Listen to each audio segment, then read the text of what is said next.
Poem and about the meaning kind of life and you know, searching for God or what, you know, that means, and going through all these sort of trials to get to this goal, and kind of realizing that the goal is not really what it's about as much as the process. And so there's you know, it's sort of a play that's really timely at any age, but particularly at this, I think, college period of life, the kind of questions that the play is asking. So I think they're also very you know, having fun with that aspect of it as well.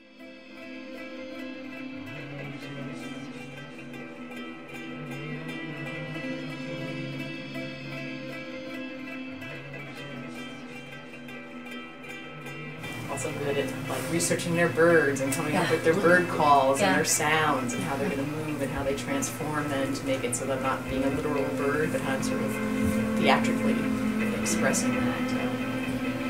So yeah, as far as I can tell, we're having a good time. I mean, we started with that. That was the first thing that I sat down and sort of sketched out was what are these? How, you know,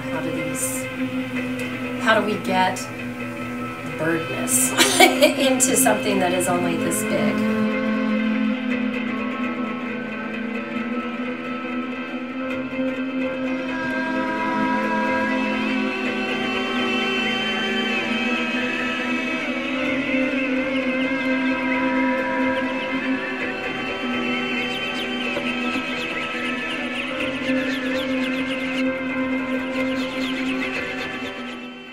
Nice to have been in Italy and then be able to come back and share some of like the exercises we did with the rest of the cast, and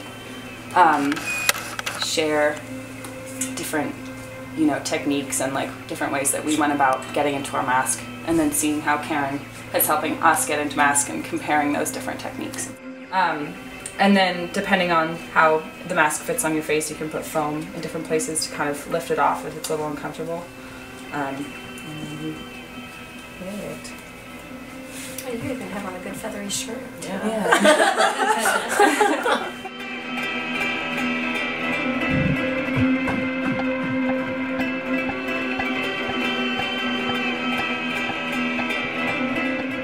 But it really informs then the sorts of choices that you make. Okay, then what pieces do we put on the body to make, you know, and so just simple things.